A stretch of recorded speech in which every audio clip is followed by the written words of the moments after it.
How you guys doing? Welcome back to Conversations Over Chess. You guys are in for a treat today. As always, before I introduce my guests, always, please, like, comment, and subscribe. Share. It means a lot. Now to the introduction. The person that's stopping by the show is a peer of mine that I've looked up to from afar, and I bet she didn't know that. The woman that's allowing me to have a conversation today is a graduate from the illustrious College of Delaware State University, our alma mater, finishing with a degree in biology and biological sciences. When I Googled the definition of boss, her photo popped up. After a successful collegiate career where she racked up a multitude of awards and achievements from volunteering, serving on boards, and chairing fundraising programs, being a member, of course, of the National Honor Society, and oh yeah, of course, becoming a member of Delta Sigma Theta Sorority Incorporated, and I'll be the first to always scream from the top of the mountains, I love the Reds. This boss diva left the corporate world where she thrived and succeeded, and to go on to start her own corporation, Altruistic, make sure I pronounce that correct, okay, which is a consulting firm that specializes in health and wellness. She's also the founder of Pure Path, which is a wellness and holistic lifestyle. And if you thought she wasn't busy enough, she also owns a weed bar here in Atlanta, Georgia. Puff, puff, pass. As the fellas say, I'm him. Well, this lady is her. The list of accolades can take the duration of this episode, but I don't want you to hear her story from myself. Let's go directly to the source. Ladies and gentlemen, please welcome me, the often imitated and could never be duplicated Fatima Edwards. Thank you so How much are you doing? for that introduction. That was beautiful. Listen, I had to do my goodness. research, and I had to make sure I did right by my fellow alumnus. Thank you. Oh, yes. Stay in the building. There you Shout go. out to my sisters. All right. There you yes. go. How's your day going so far? Oh, it's fantastic. I'm honored to be here. Thank you for, just even inviting me. I'm No, just listen. honored. You're doing some big things. Thank you. And the reason why I want you to come on the podcast is because I didn't even know you was watching from afar. I've always been watching from afar, and we're gonna get into why I made that comment later Okay. on. All right. But the reason why I wanted you to come on is because you are a millennial and you're doing a lot of different things. And when I met you, the light and time and space and time that I seen you in was grinding in college, Yeah. getting good grades, doing the right thing to get to the point to go into the corporate world. Yeah. And once you got into the corporate world, you succeeded and say, hey, I want to leave there. Yeah. So I want to start from there first. Okay. Talk us through the mental strength that you were saying, hey, look, I got to get the good grades to get the job, and then leaving the job. Talk us through that. Well, I'm a high achiever There you go. by natural design. Okay. I had 3 goals in college: graduate summa cum laude, Mm-hmm. have a career before I leave. Right now, a just over broke job, but Yes. a career before I leave, and to make an impact. Those are the 3 goals that I had, and that was all I was focused on. Okay. I would have stopped any social activity if it impacted my grades, but everything worked out how it's supposed to work out. So Yeah. I accomplished all 3 goals. Where did the goals come from? Is it a mom or a dad? Is it a sibling? Like, where does that history of coming into college, Where did the drive originate from? Because not everybody goes into college even knowing what they want to do. So Yeah. just to know that, hey, I had these 3 things, I'm like, girl, like, I didn't even know I wanted to come to college. So like, Understood. how does that Understood. where does that come from? I had an absolutely wonderful mother. Okay. And so my Shout out mother to the moms. shout out to my mom. I love you. I wouldn't be here without you. But Literally. she was a single mother. Okay. And don't get me wrong, I don't glorify the single mother lifestyle Yes. at all. And I know that's kind of controversial, but I don't celebrate it. But my mother wasn't a single mother by choice. My father actually left my mom, which is Okay. not normally standard in the community. Definitely. So my mother felt the impact of what it feels like for most men when they happen to go through a divorce and women take Definitely. everything from them.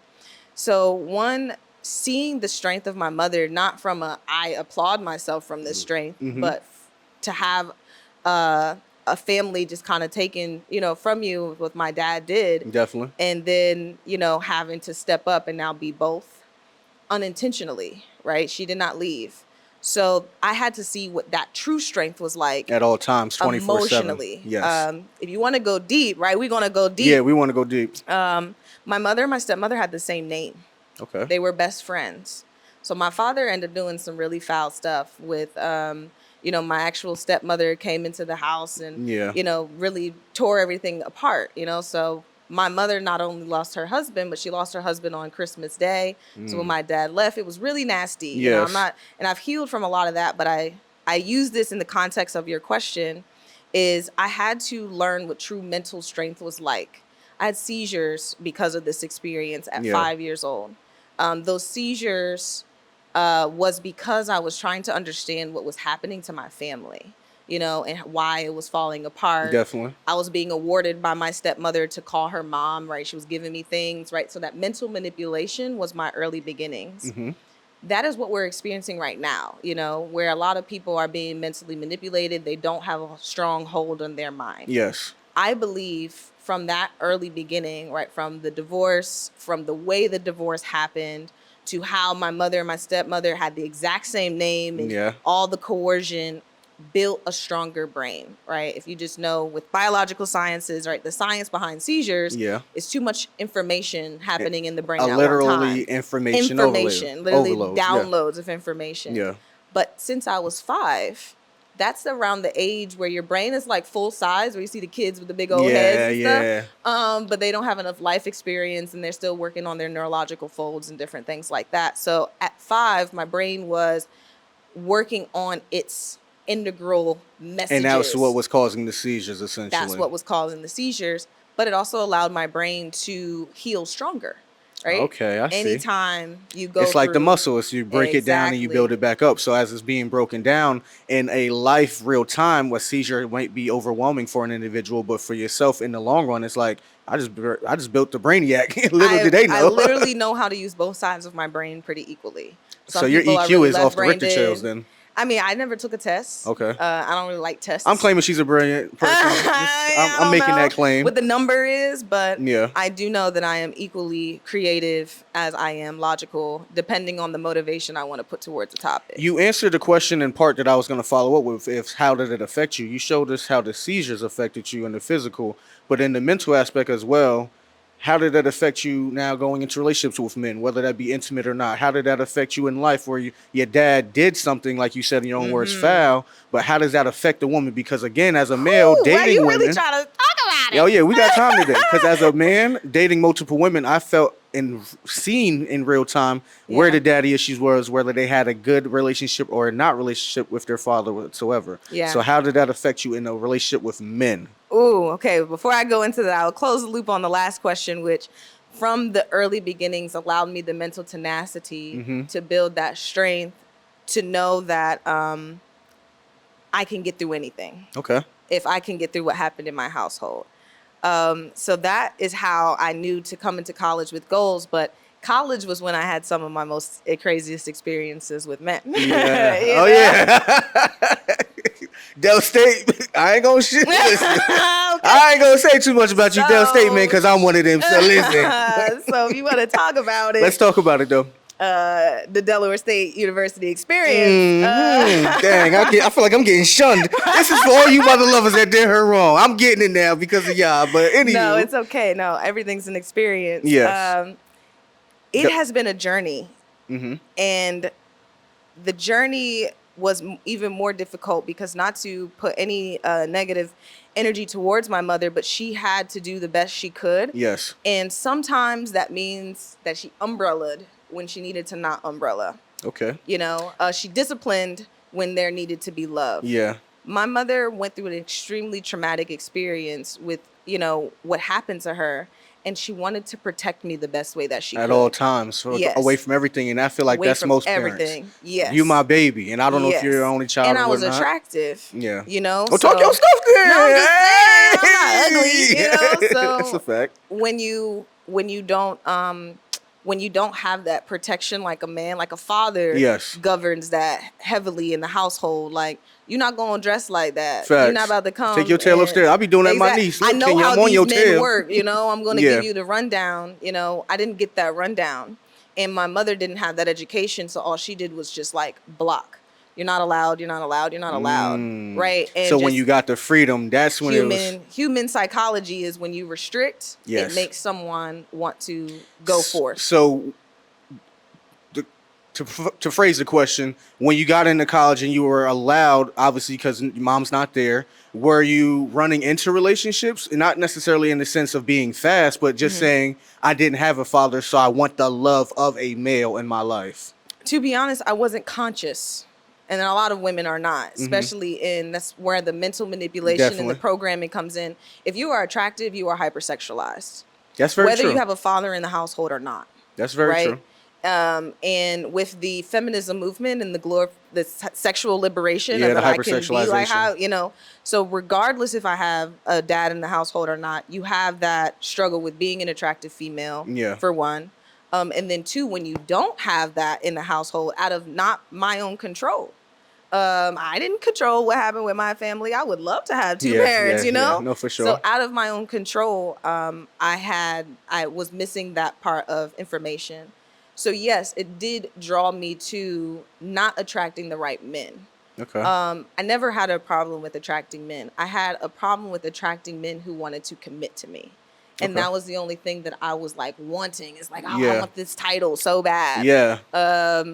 Just give me a title, but I did not understand or understand none of what that meant. Definitely. Right? And I think a lot of women don't understand what actual relationship is. Relationships and commitment. Exactly. Yeah. And then I had to recognize that, like, if I was attracting men that weren't willing to commit to me, but really, like, I didn't have any bad experiences. No man that I've ever been with has ever been a bad energy. And I hate women who talk about the men that they've shared their bodies with in a negative way, because you are attracting that energy back to you, right? Everybody that I've ever been with, on a more serious or fun note, has been a phenomenal person. They're just humans, right? Oh, yeah. Oh, yeah. I've made my mistakes. So I would never say anything negative towards anybody that I've ever had that level of attraction to. Yeah. However, I had to understand what I was attracting down to my own accountability. And is it safe to assume the mistakes that they made being human was stepping out, lying, cheating, things like that? The mistakes they made was not giving me a title, in my mind. Oh, so they just wanted to... They wanted to be with me, but they didn't want to way, but they didn't want to be committed to you. Yes. Okay, and understood. What I allowed is what I allowed. So I had to take the accountability and recognize that I'm the one with commitment issues. Because I'm not going to keep attracting the same thing. See, that's a tough conversation to have even with yourself. Oh, it was extremely tough. When it's you versus you and you're looking yourself in the mirror, I tell people all the time, I could lie to anybody and everybody. But when it's just me and my four walls and I lay down at night, I can't lie to the man above and I can't lie to myself. Yeah. So it's very pivotal to have those conversations like ones that I've had in my life to say, hey, look, I know that I got mommy issues because my mom died at 13. Yeah. And I keep burying myself and my identity in women. Yeah. Woman after woman, just whatever it is, sexual experience after sexual experience. And it's not until I had to literally check and balance myself to say at the age of 25 and I'm now 28, bro, you just gotta. Do I like this? Do I love myself? Yeah, yeah. Do I love myself enough to be by myself first, to love me first, and then go adequately love a woman? Yes. Because I've made those mistakes of lying, cheating, steal, whatever it may be, and it wasn't until I realized it starts and ends with me. Yes. Not only because I'm a man, but because of who I am as a person. Yes. It starts and ends with myself. So that conversation, to even have the wherewithal to have that, so hard. It was so hard. The first thing was recognizing that I was the problem. It's hard. And, when you understand the way women work, a lot of women don't take accountability. Not to bash women, it's just we just don't. You know, the world was built for us, women and children. So it's like, we don't really got to, No, for sure. We're going to be fine, especially if you have pretty privilege. It's just like the world is literally your oyster. Yes. So it's harder to take accountability when you just have people who will literally fuel your poor behavior. Yes. So I had to shut the world out, especially my sisters. As much as I love them, they'll give you bad information.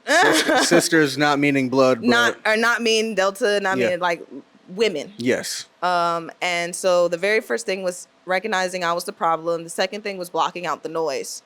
And then the third thing was I did not have a man. I've always had men in my life. Yes. Older men, not saying romantic men, older men that really just looked out for Definitely. me like a father figure. But they didn't give me the real. They didn't give me the game. You got to know the game. You got to know the game to play the game. Yeah. And that's just simple. Like, you have to know the rules of engagement in order to come out into this. Exactly. You have to know the rules to play this. You got to know the rules. You have to. Or I'm not going to play the game right. Exactly. Even though this looks like a dope setup. And the thing about it is, even if you know the rules, sometimes they might try to put you in a position where it's just like, I know this one little trick that they don't know. Exactly. And that's why it's important to say, hey, here's the foundation. Mm-hmm. This is how this piece moves. This is how this man operates. And if you see this is how you actually counteract it. And that I didn't have, which I went to go seek. Because I recognized that I didn't have that information. So I'm a scientist. There you go. I'm a scientist turned CEO. And I live, breathe, eat, sleep the scientific method. There you go. So I formed a hypothesis that I am shitty at dating. Okay. I'm making really poor relationship choices. So I had to design an experiment of how I can gather the right amount of information to attract the partner that I actually want. There you go. So I spent 2.5 years studying the black male voice. Because I want a black man. I want black babies. No offense to anybody else. Shout out to Elder Rest. No chance. Loser. And I was like, but yeah, like I very much like and love black men. Okay. So I deep dove into the red pill community and the manosphere and all of those things. And what did you find? I'm interested to hear. So many wonderful gems. Listen, this is each one teach one. Please take your notepads out. So many wonderful gems, but most women are not interested in what men have to say. And then two, when they hear a man say something that triggers them, they're unable to control their emotions enough to be able to actually get the nugget, get the information. So listening to black men for 2.5 years, and I listened to over 50 men individually. I listened to black couples who are together. I listened to people who went through divorces. I talked with a marriage counselor, right, to learn these things. Definitely. I wanted to know what black men viewed, how they viewed black women, especially black women with my early beginning circumstances, which you already know.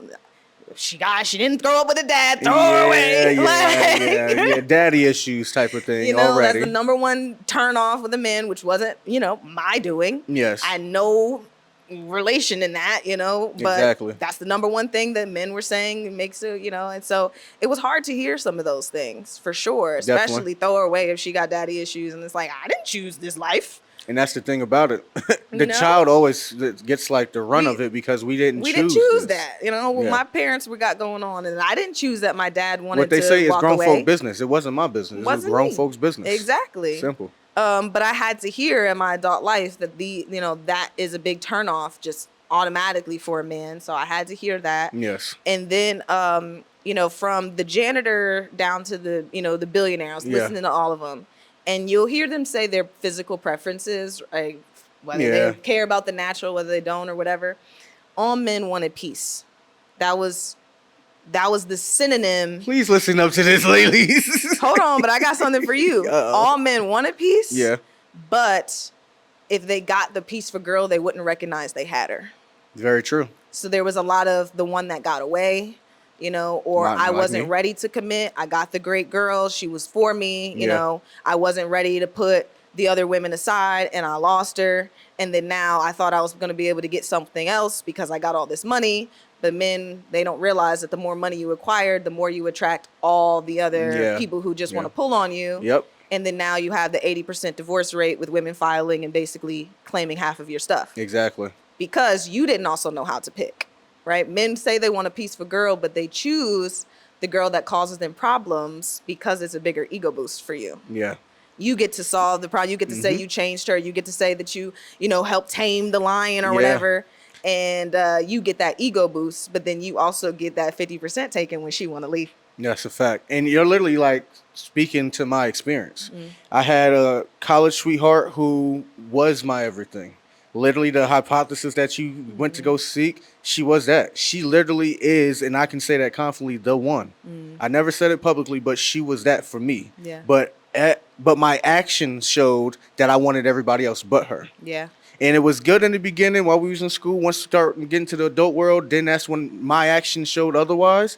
And, personal things happen. But literally what you're talking about is what I lived. Now, when that happened way back then, I'm now 28-year-old male who's single, still trying to find love, still trying to do this, and it's hard halfway. out here for y'all. Yeah, and it's like it's halfway. Let's really have a therapy session. It's halfway. I still believe that she's the one, and I don't want anybody else. And it's the other half of I've been shitty as a boyfriend, and I've been this, that, and the third, and I know I have the wherewithal to know that I ain't the best person at picking, but I know that I picked her correctly. Yeah. So you're literally like the experience that you dove into. You should have just studied me, goddamn. I could have told you. It hurts. It hurts, but it hurts on both sides, right? Yes. Because one, from that experience, I had to ask myself, am I peaceful? Right? So then I ended up attracting a partner that I fully gave myself to, which most women do not, right? Yeah. There's a level of trauma there that they're always reserving, but I made that conscious choice to fully give myself to a person. Definitely. But it still didn't work, right? Like, he still ended up choosing somebody else. Even though there was no problems, I was fully submissive. I stepped into that role. And people are people. Definitely. Right? And so it still hurts regardless when you think that you have all the right information and it still doesn't work out. Yes. Hence why I said everything is an experience, right? From my past experiences to whatever future experiences, I have been able to learn. I've been able to grow. I have been able to have more awareness. And that's all this conscious reality is about, is more awareness. Yeah. And whatever God has for me relationship-wise, I have no idea. Right? Right? I'm with someone now. It's been a beautiful experience, but for him, I tell him that he's an experience, right? Because I don't know if he's how my does end all that be hurt? all. How does that affect him when you say something like that? Because I've He come to calls learn. me his reflection. Ooh. We don't really got to get into all the worldly terms. Yeah. Like, relationships are a mirror, and they're a mirror of your consciousness at the time.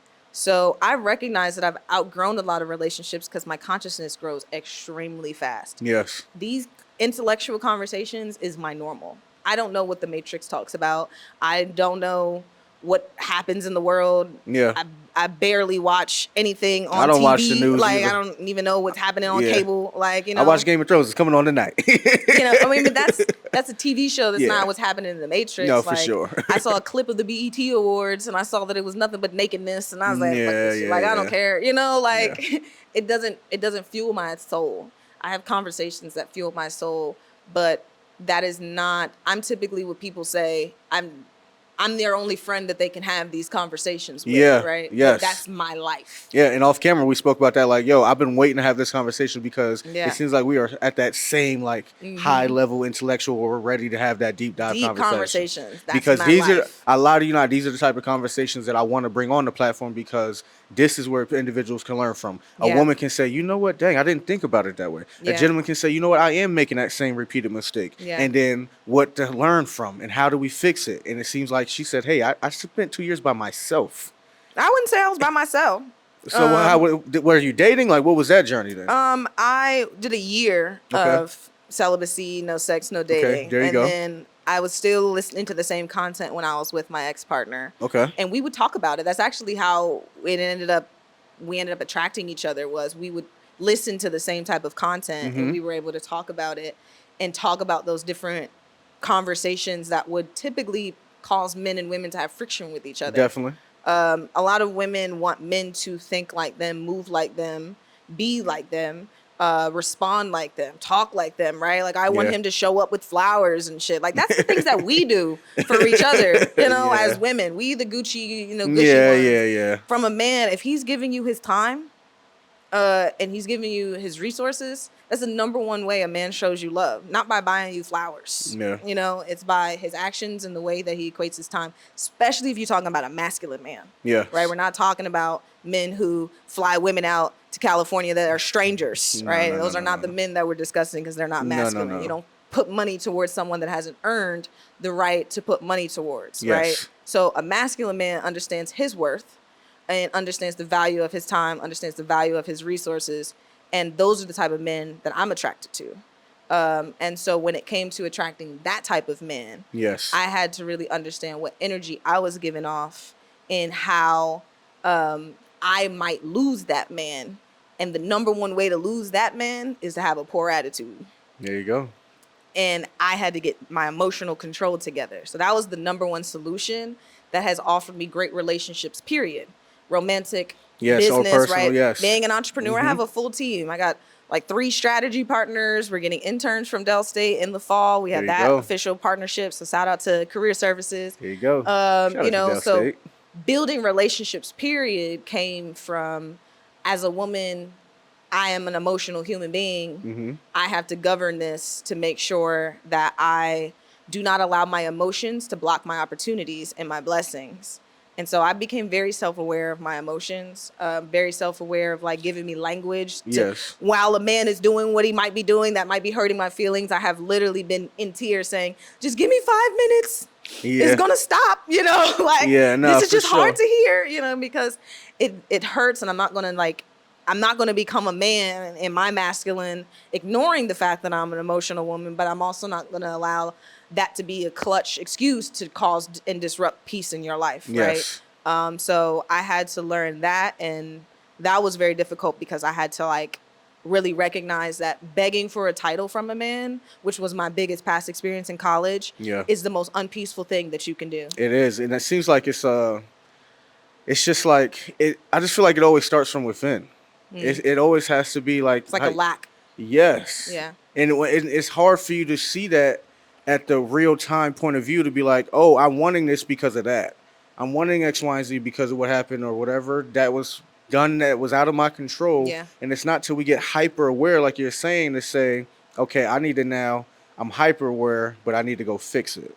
And one thing that I had to learn in my own personal experience with the whole mommy issues is that I've always been hyper aware that I had women problems due to mommy issues, but I never seeked to go get the, like, how do I fix that? Yeah. And it wasn't until literally this past year that I started going to therapy. Yeah. Literally started going to therapy. Shout out to my therapist. We do a virtual one. She lives out in California. Shout out to Miss T. Yes. But shout out to taking your mental health seriously, period. Yeah. And that's one thing that, and I was that person like, F that black man, therapy. Yeah. But once I was like, oh, nah, like, you're just continuously hurting your own self at that point, because there's an antidote out there and it's called therapy. Yeah. Go seek you some therapy. But it's an antidote. And it's like, once I was like, okay, I want to work on me because of the things I've done in the past. I did wrong. I lost the college we heard, blah, blah, blah. So, okay, I'm not going to do those same mistakes. That's a character trait. But now how do I fix the mommy issues? The mommy issues has to be fixed by talking it out, doing X, Y, and Z, whatever Miss T says to go, whatever little miscellaneous experience that I'm just like, I don't want to do this effing thing. I'm a man. And she's like, Negro, sit your tail down. Yes, ma'am. All right, let's go. Yeah. So you have to do the work above everything else. Definitely have to do the work. And I want to say that therapy is the second step. The first step is accountability. Oh, yes. I would even maybe say the first step is awareness, then accountability. And then you will attract what teacher you need to provide you the information. Yes. Therapy did not work for me. Okay. I did seek it, but it was a difficult because the therapist wanted me to relive a lot of the trauma that I already healed from. Okay, yeah. You know, so like there's some things that I still needed to heal from. There are things that I had already worked through. Yes. And because a therapist has to get to know you, they do have to understand the full picture. Yes. That was difficult for me because my consciousness grows like this. I've moved past that. I got the lesson already. Yeah. I'm trying to focus on this, but you just got to get to know me. Right. So that was my experience with therapy. However, I've had coaches. I'm a life coach kind of person. So like therapists are for people who typically like are trying to understand and acquire the awareness. Definitely. I'm very self-aware. I needed a life coach. Life coaches are more like the action planner. Now that you have the awareness, how are we putting this education into action? Okay. So I got a life coach. I had a mentor. And then, of course, I deep dove into the community from the people that I actually wanted to just see. Right now. Like, I wanted a black man, so I don't need to go to a woman therapist who's going to try to tell me about how to attract a black man. I'm going to go to a black man. That's one thing. One of my, shout out to Janine. She was, she always used to tell me, like, I'm not going to no therapist that's just graduated and I'm 40 and he's like 29. Bro, you're not doing nothing for me. Live some life. How about that? Like, she used to go hard on this deal. Like, yo, relax. But I understand that. And you're literally dropping a lot of gems. And I hope the individual audience member is, like, writing these things out. Because literally, you just gave a step-by-step to say, hey, if you want to get healed, these are the things that you should at least think about. Awareness, accountability, and then seek a teacher that has And that's the thing about what you're asking for. And that's what I like about that it wasn't a one size fits all. I had to go to therapy, but she said life works for her. Do what works for you, people. Yeah. Please, please, please, because it isn't a one size fits all type of thing. So many different solutions out there. It is. I want to pivot just a little bit because you wear a lot of many hats. Diva, CEO, graduate, student of the game. Like you wear a lot of daughter. What is the most important title that you wear for yourself? Because I understand like a lot of people are pulled in a lot of different directions and you are a lot of things for other individuals. So what is the most important one for yourself? Fatima Edwards. You said what? Fatima Edwards. My name. That's the first thing that came to my head when you asked me that question. Who is my she? My name. Man, she is a woman that I love that because how do I put that in a sound bite? Yeah. But no, I am someone that focuses on authentically being myself every day. Okay. I have an affirmation of how do I show up as my highest version, right? And for God to allow that process to happen. Yes. That has been governed by a lot of trauma and experiences and lessons and blessings and failures and this and that. But who I am is someone that wants to teach the world how to, I like to say, learn the universal algorithm. Okay. Just how we have a phone and it has an algorithm and we expect to, when we send a text to someone, that it gets to them. And when we go on Instagram, that it's working, right? Like which wasn't before this. Right, like, Instagram do better. Right, Instagram do better. But we have these expectations of our technology and we can grasp the fact that it's an algorithm and that's ran on a code. Well, so is the universe, right? So the reason why the most important title I wear is my name is it doesn't matter what I'm involved in. It doesn't matter what hat I have. It doesn't matter what business I might be building now. I am the common denominator in all of my many hats, right? The daughter one, the sister one, right? Shout out to my mom and my brother. I'm still me in all of those different things. Definitely. And even though I might show up differently of how I approach those people or those situations, the way I am with my Delta sisters is not the way I am with my, family. That's not the way I am with the community that are not a part of my Delta sisters. It's just you show up but in a different form, but it doesn't mean that I'm not being me. Yes. My baseline passion, the number one thing that gets me out of the bed is I learned universal law and was the best decision of my life. Universal law meaning? I graduated from religion and I learned the hacks of the universe. There you go. Yeah. And I say graduated in a way because religion is necessary. Religion teaches you about community. It teaches you about hope. Right? Imagine being someone who went through an extremely traumatic experience, like a parent who lost a child or something like that. Yep. And universal law tells you that you attracted that experience through your vibration. Religion tells you that it was the devil. You need sometimes for someone to tell you that it was something else outside of you for you to, attract the people that are going to give you empathy. Definitely. Which is necessary, which is why religion is heavily about structure, community, hope, and something bigger than yourself.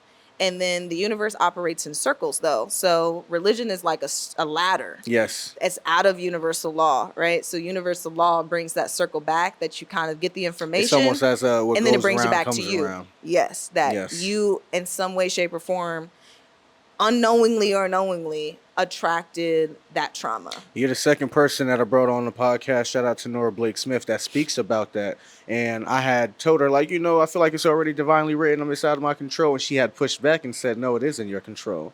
It's 100%. The power of the mind. And there was a book that she had referenced where it's like, I believe it was like the Mountain is Me, I believe is the book that she had referenced. And between yourself, that in her conversation, it really has me thinking and has my wheels spinning to say, hey, look, no matter what, I believe that Jesus is my Lord and Savior, but there also is other things that I could learn and understand to have that heightened awareness to say, if I can speak it, I can see it, I can be it. Yeah. And I definitely enjoy these types of conversations because I believe that exposure leads to expansion. Yeah. So me traveling the world, me having these conversations is expanding my mind far greater than sometimes I can even travel. Yeah. So I appreciate that just that little excerpt right there, because I'm taking my own notes myself during this conversation.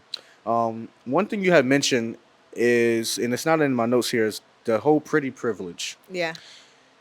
Let's talk about it. Let's talk about it. Let's talk about it. Pretty privilege means what to you?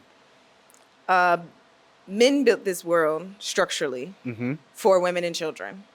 Men, the number one thing they are attracted to when it comes to a woman is what they look like. That is pretty much the only thing a man cares about from a woman is what she looks like. Because women don't share their money. Women don't share our resources. Hell no, y'all stingy. You know, we might have money. See all these women. I got money. But if they got a boyfriend, they still expecting him to pay for dinner. What's up with that? I'm just playing. It's a joke. Don't come for me in the comments, please. So with that, pretty privilege is because society, men and women, like things that look good, right? That's why we have what we have in the society. So vain, everybody cares about what they look like. It's because men and women are like things that look good. For sure. So where pretty privilege and where maybe you're even going with this is where it's everything's about a balance. So where we're off this balance is that you don't even know what women look like nowadays.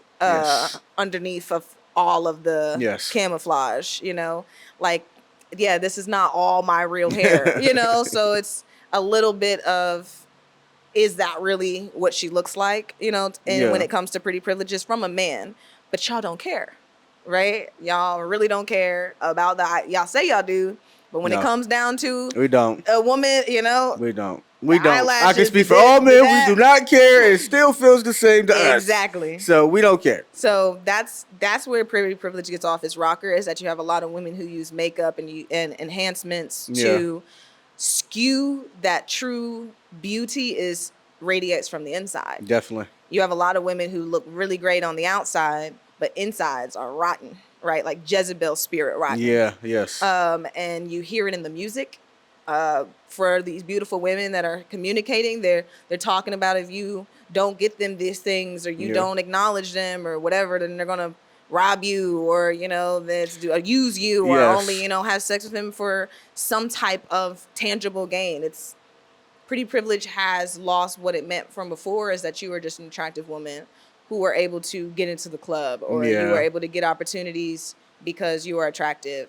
For me, I like to tell people when they like reference my look of, my parents appreciate you liking their procreation decisions. Yeah. I had nothing to do with this. Facts.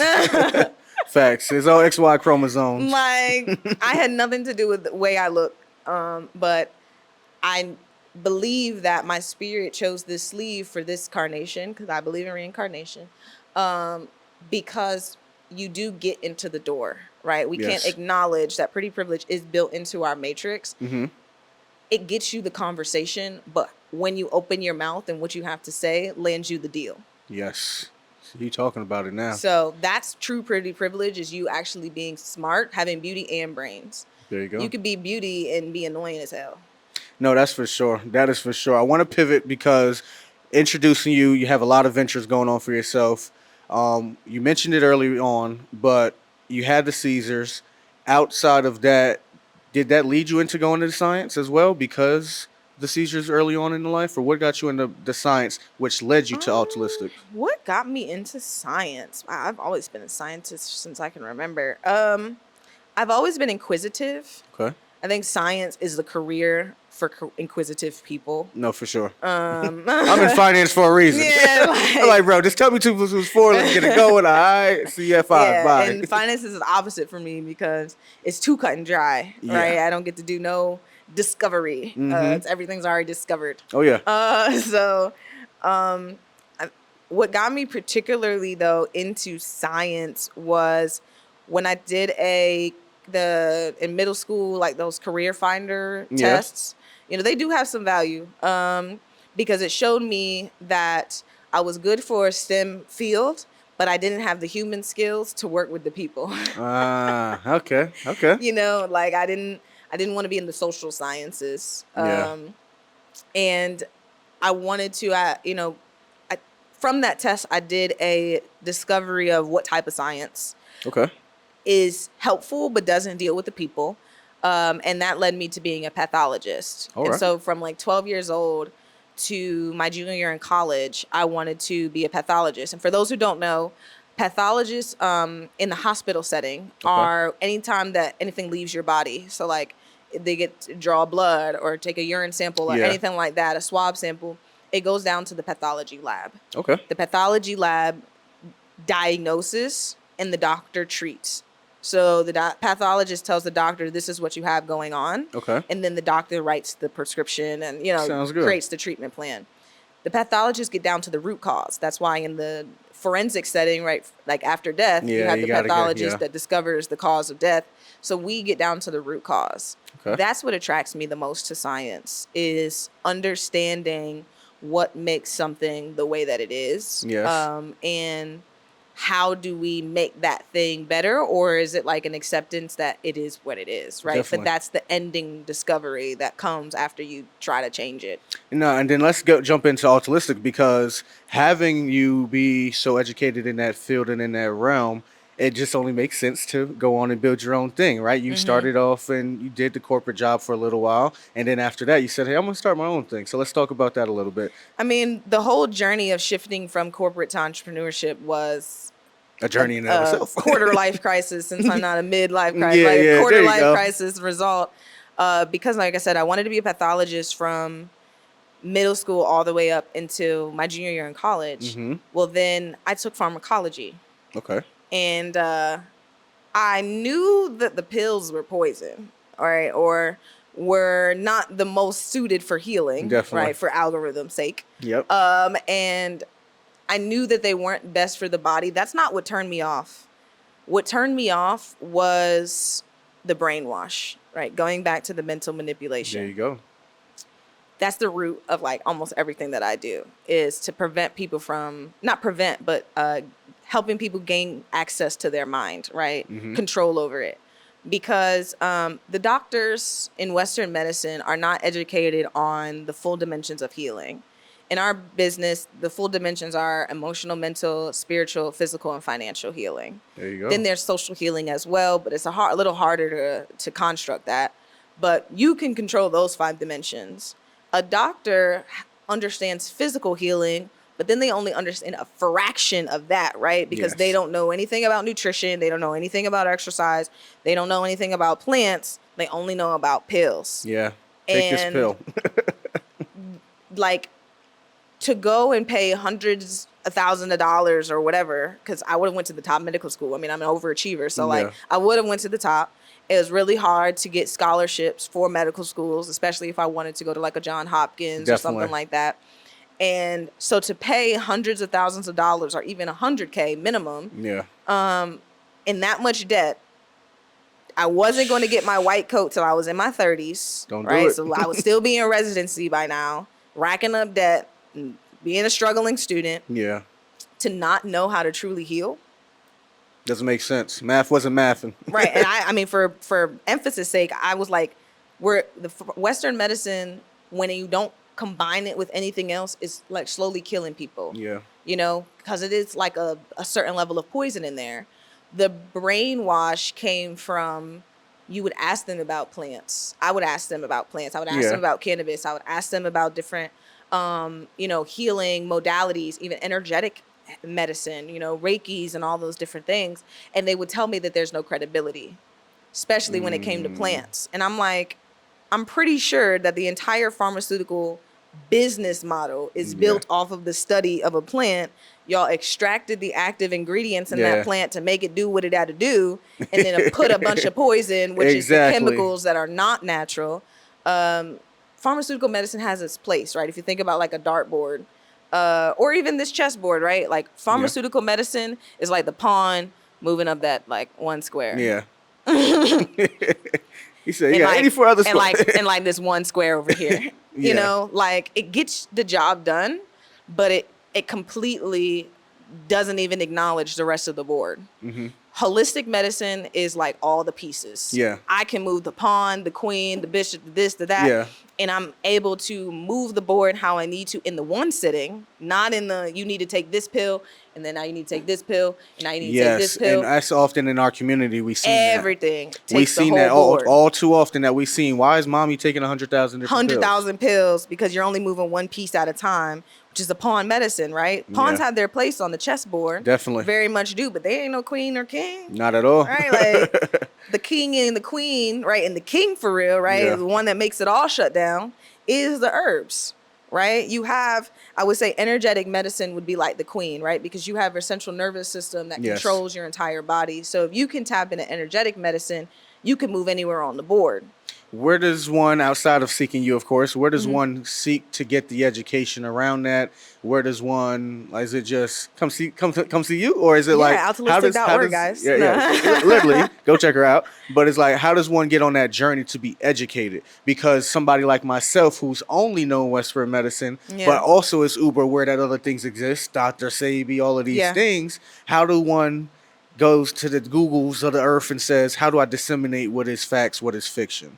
What would you say to the individual that's watching? I would say it's a process. So the very first step in my mind would be to first look at your life and ask what results are you getting and if you like them, right? So if you are working with a Western medicine doctor, but you're actually getting results and what you're asking for, you're experiencing relief.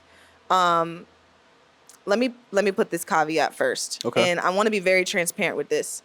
The only true medicine on this planet is faith. That's it. All the other things are tools of belief to add to your faith. There you go. So if you have your faith in this process, there is a little bit of results that you're going to get. All right. I'm not saying it's the whole 100%, but if you put your faith in these pills and you're starting to see results, it's the results coming from the faith. Yeah. It's up there. Yeah. Because a lot of the stuff could even be placebos sometimes that they give you, because the pharmaceutical medicine industry is always running experiments. Yeah. So you don't even know sometimes if you're getting the real thing. And that's the thing that really gets me, because it's just they have scientific experiments when they give out placebos to these individuals and people get better. So that right there tells me that it's up here. It's all faith. It's the power all of the up here. subconscious mind. I read that book. I highly recommend it. And that was one of the main things that it said when it comes to the cure. We all seeking the cure. We all wanting the cure. The cure first starts with your mind. If you have a sick mind, you're going to have a sick body. Period. If you have a mind of openness and willingness and readiness to be wherever God needs you to be so you can do what God needs you to do, then you will attract the healers, you will attract the teachers. And if that healer happens to come in the form of Western medicine because that's what you're open to, then you will attract the right doctor who's going to provide you with the right medicine, who's going to be conscious of your body. Yes. I took pills when I had seizures, and I'm very grateful my mother did that. I was 5 years old. For her to make a decision of, do I go take this experimental herb that the doctor's not going to help me with, or do I go to a pharmacy where it's reliable and I know that I can get this, and I have someone to sue, God forbid something does go wrong, right? Because you can't really sue these people out here with herbal stuff. That's for sure. Plants. I mean, it's not even patented. Yeah. I am grateful that she chose that route, However, my mom just went through 2 rounds of chemotherapy. She had breast cancer from the divorce, from the stress. I had stress-induced seizures. She got stress-induced breast cancer. Yeah. That was fine. But this last round of breast cancer that she had, the doctors were not more open to her saying, hey, I feel as if you guys are not considering me like y'all did before. So she even had that experience where she was trying to communicate to her doctors that she wasn't getting the best treatment. In her opinion, and the doctor, my mom had a stroke from her chemo that the doctors tried to say oh, it wasn't the chemo, and then the stroke. And it's I just had a whole stroke and no one understood why. So I did some research on what part of the brain she had the stroke in to recognize that it was an energetic stroke, right? It was in my mom's back of her brain where it was the goal center for the brain. And my mother, since she became a mom, only focused on being a mom. she's in an entirely transformational space. My mother's a great comedian. She makes money gifts. Support her, y'all. There you go. You know, she's stepping into her light now because now her kids are grown, but she had a stroke in the back of her brain that was the center for achievement of goals. Yeah. And she really struggled with that for a really long time. So instead of the doctor taking a few minutes like I did to say, hey, what might be the emotional reason this might be going on if it's not connected to the chemo from past experiences. Yeah. But instead of saying, we don't know why you're going through this. Yes. You know? And I love how you just brought that back full circle, how it's saying they were just one-dimensional, one square at a time. One-dimensional. But once you got holistic, then you ended up solving the problem, or at least identifying what the problem was. And now she's over here. My mom makes these awesome money gifts. So, like, imagine people who have all the money in the world. What do you don't want to just give them $100 or something like that when that's great. That's all you had. But for them, that's nothing. But what she'll do is make something out of that $100. So she can make a rose, or, you know, she makes these whole little money cakes. For men, you know, she can make a tie, and you can put that tie around somebody's favorite bottle. You know, now she's actually creating things, right? When you have to make those type of money gifts, you have to first have a vision in your head of how you want it to look. Yes. Then she goes through the problem solving of trying to get it done. And then she gets the dopamine hit in the end when she actually finishes it. That's the process of why you set goals, right? And you get that full cycle release, which actually helps you biologically. Well, the doctor's not telling you that. Yes. The doctor's not saying, hey, you had a stroke in this part of your brain. You need to go do something to achieve some goals. And that's what you need. You don't need no pill. You know, you need to go accomplish something. They're definitely not saying that. They're not saying They're definitely not saying that. The CDC, though, has said that 86% of all all physical ailments are related to an emotional connection. Yeah. So why is your doctor not your therapist? Let's really talk about it. Let's really talk about it. One last time before we pivot away from Altruistic, where can they find you at? How can they support things like that? Because I want to go and dive into the Bud Bar that you own. Yes. And a little bit about Altruistic, because I know I'm talking like all around when it comes to directly with the business. We support the health and wellness industry full circle. Okay. So once I left the pharmaceutical industry, deciding to be a pathologist, I didn't know what I wanted to do with my life. So I went to Deloitte to learn whatever they told me. Business. We ain't gonna get into Deloitte. Whatever they told me to do. But it was pretty much in the area of digital transformations, mindset shifting. So, you know, Deloitte's massive. It's a firm of like 90,000 people in the U.S. Part of the Big Four, right? Big Four. Big Four, yeah. Massive consulting company.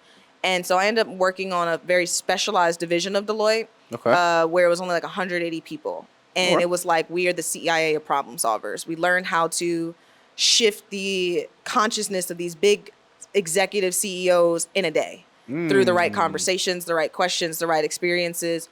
We were able to help them find that all the answers are already within them. It just takes the right environment, the right experience, the right exposure to create that. So Altruistic ended up being a combination of my love for science and health and wellness. And then a combination of my project management and digital transformation skills. I've been making my own products since I was in college, right? I had body butters and stuff like that when I was there. And when I started to get out here, I started doing vending, and I started going out, I started selling. And I recognized, like, wow, there's a lot of other people who have a lot of great things, right? Making like plant-based laundry detergent, which I would never. But I like it, you know, I want to use it. I support you, queen. But I don't plan on putting that in part of my roadmap for my business. And I did not want my company to have to like be the company. I wanted my company to be the company that supported as many people on the journey of health and wellness, right? So we like to say that we want to see health and wellness options to be more accessible than liquor stores. It's going to take more than me. Of course. Which led to the consulting side of we need to help other health and wellness businesses with being able to help their people. I have my own products. Yes, I sell. We have an amazing body oil. It's called Janet. It's best. Repels mosquitoes, all the wonderful things. There you go. But it wasn't just about my products. It was about how do we give people the right information, the right education to point them in the direction of other people's products or our products. But then how do we help the businesses get to those people? So we're like a bridge. Altruistic, if you think about any visual, is a bridge between the people who are looking for wellness and the businesses that have it. And I literally was just about to say that you guys are, it seems like the middleman was the word that I was going to use. Yeah. And it seems like in every industry that I've ever seen that operated as the middleman, that was the most, like, not necessarily lucrative in the sense of financial, but it's just like, that's the place you want to be because you'll never go out. The other end of the spectrums might leave, but I'm, like you said, I'm the bridge. I'm a bridge. Here. Yeah, we're here.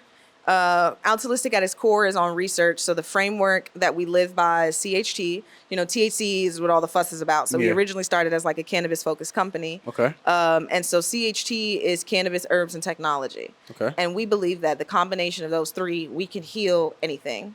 So that's the basics of the research that we do.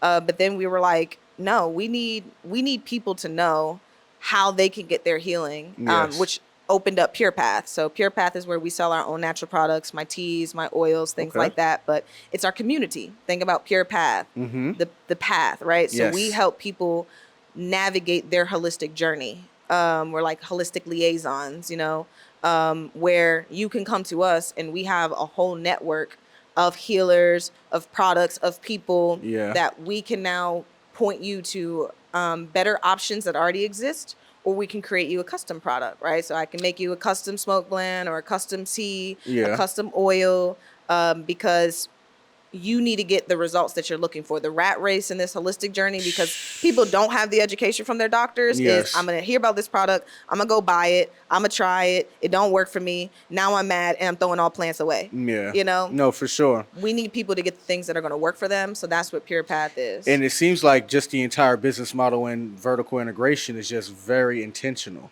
Everything leads to the other, which pours into the one cup, which pours into the next cup. And I love that, just hearing about it, because that's something that I had to learn, is that intentionality. If you are intentional about a lot of things, especially when you have your own dog in that race, whatever it may be, then it's not work. Then it's not a grind. Then it's not a rat race. Then it's just like, I'm up at 3 a.m. because I really enjoy this. I told you, I didn't go to sleep till 8:30 this morning. It's crazy. From the bud bar that we were about to talk about. But when you are waking up and doing what you love, that's the number one thing that fuels me.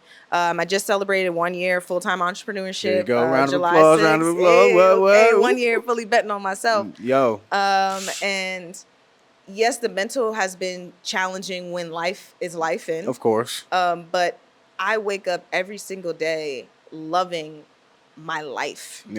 Loving the people that I'm meeting, loving the opportunities that I'm getting. Yes. Did I have some late bills? Of course. It'd be like that, though, when you're in the independent stage. And you kind of learn the games of the system. That I'd rather pay a little late fee than for real, because that account going to be on E over there. Listen, so, man, it'll be all right. I'm going to get it to you. I'm not saying that's the best strategy, but I'm saying you got to do what you got to do when you're in this life, which is why I originally said that I was built for this, right? Because it is not easy when you don't have that financial security. I left $120K salary, beautiful benefits. I loved my team. Deloitte was a phenomenal company. Like, shout out to them. I will scream to the top of the rooftops that I am a servant leader. So I am now in a leadership position, but I have no problem with serving. Being an employee is a mindset. I disagree with the employee mindset, being comfortable with being comfortable. But if you need to use somebody else being able to provide you with security, like, I have no kids, I have no husband, I have no major responsibilities that would require me to need that 2-week check. But if I was a mom, and there's that certain dependency that you have to have. And I always scream to the mountains, look, use the 9 to 5 to chase your dreams, because you are not as fortunate as me. Being a 28-year-old single male, no kids, to travel the world is very good blessing to have. Exactly. And I understand that that's I got a sister that has 6 kids, and I would love for her to do that, but it's just a different. It's harder. Exactly. And it's not impossible, but it's. And that's the thing. It's a different path that can lead with different roadblocks. Right now, I don't have those same roadblocks. Kids are not a problem, and they just make you have to think through things differently. Hence why I'm doing this now. I could have stayed at Deloitte for a long time. And especially the division that I was in, it was almost like protected in a way, because it was so specialized. Like, the round the interviews to even get in it was like I was crazy interviewing for the damn government. Like, I was like, for real. Really? So I was comfortable over there, but it was when God said it's time to go. Mm-hmm. The employee mindset says I'm scared, so I'm going to stay because Yes. over here seems more reliable. Where God, where you're taking me seems like a lot of ambiguity. Yes. And so I'm going to stay over here. That is what I want to help people change. And I don't know what the masses think about Dame Dash, but he often speaks about that. He'll have viral comments and clips about like, yo, you mother-loving peasants are slaves in the mental. Slaves. Because I'm not no worker bee. Yeah. And it's not that he's belittling anybody, but he's just letting you know that it's a mentality shift. He's where he's at because he had the mentality to say that I'm going to bet on myself every single time. Yeah. And again, every time I hear that soundbite, I'm like, yo, Dame Dash not lying. No, he's and it's not. the battery in the back that I always say, like, look, I'm still working my 9 to 5, yes, but I'm definitely using that to fund a lot of different things. Look, you're doing this. When I started my company, I was able to, my first year in business, drop $11K into my company because I had my corporate job. Exactly. And that's what a lot of people don't understand. And being fully transparent, I'm at that 120 mark right now.